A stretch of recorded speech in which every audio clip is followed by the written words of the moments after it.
დამწუთებში საგანგებო განცხადებას აკეთებენ უწყებად შორის კომისიაში ჩვენ ახლა კომისიასა და თამარ კინძურაშვილს პირდაპირ ეთერში ვთავთ. კომისიაში არის შესული.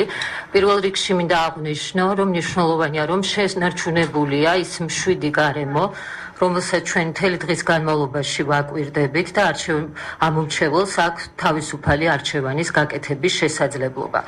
ამ დროისათვის უწყებათა შორის კომისიაში შემოსული შემდეგი ტიპის დარღვევები აღინიშნება. პირველ რიგში ეს ეხება არასამთავრობო სექტორის მხრიდან მოწოდებულ ინფორმაციას გარკვეულ უბნებზე პირადობის დამადასტურებელი მოწმობების გარეშე ხმის მიცემის ფაქტებს, თუმცა უნდა ითქვას ცენტრალური საარჩევნო კომისიის მხრიდან მოწოდებული ინფორმაციის საფუძველზე, რომ ამას მასიური ხასიათი არ ქონია და ერთეულ შემთხვევებს ჰქონდა ადგილი. რეაგირება ამ ფაქტებზე არის ცენტრალური საარჩევნო კომისიის კომპეტენცია.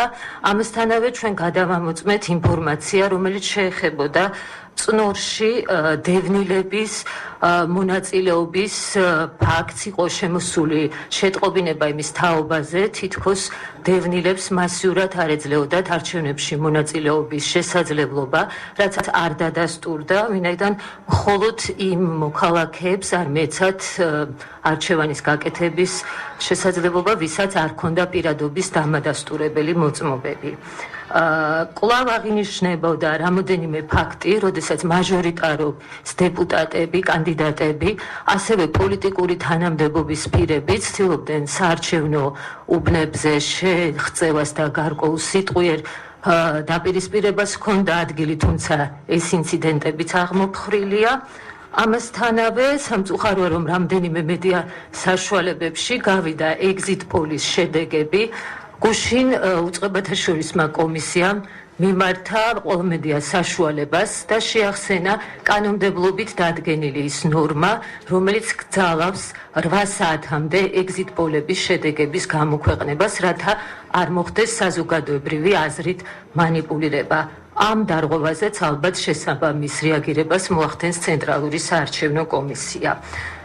ფოტთან დაკავშირებით დაისვა შეკითხვა ბიულეტენების რაოდენობასთან დაკავშირებით ჩვენ გადავამოწმეთ ეს ინფორმაცია, არ დადასტურდა ცდომილება სიასა და ბიულეტენების რაოდენობას შორის, ისევ და ისევ ვიმეორებ, გამოიწვია სპეცუბნებზე და უცხოეთში დარეგისტრირებულ ამომრჩეველთა რაოდენობაში სხვაობა და სიებში შესაბამისი ჩანაწერი არის გაკეთებული, ამდენად ეს გადამოწმებადი ინფორმაცია არის.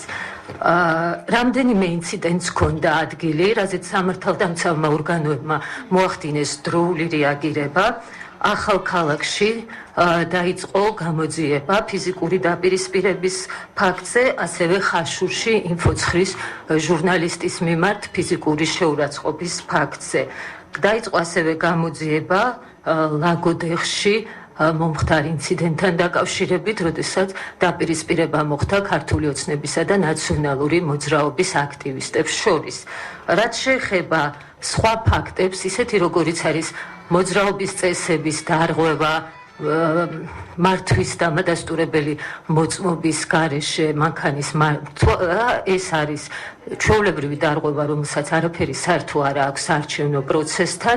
ჩვენთან ამ ტიპის შეტყობინებებით შემოვიდა და კომისიამ გადამოწმა სამართალდამცავებმა გაატარეს ყველა ის ზომა, რომელიც კანონმდებლობით არის გათვალისწინებული. მათ შორის პოლიციის წინააღმდეგობის გაწევის ფაქტზე ერთ-ერთ აქტივისტს დაეკისრა ადმინისტრაციული ჯარიმა.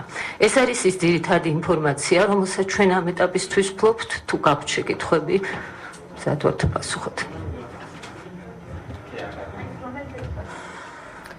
ეს იყო პირდაპირ ჩართვა უწყებად შორისი კომისიიდან თამარ კინძურაშვილის განმარტებით. ამ დროისთვის არჩევნები მშვიდ ვითარებაში მიმდინარეობს. მან ჩამოთვალა რამდენიმე დარღვევა, რომლებიც ძირითადად უწყებად შორის კომისიაში არასამთავრობო ორგანიზაციების მიერ შევიდა. მათ შორის იყო ფიზიკური დაპირისპირების ფაქტები ახალქალაქში, ხაშურში, ასევე საარჩევნო ბიულეტენების სიმცირე ფოთში.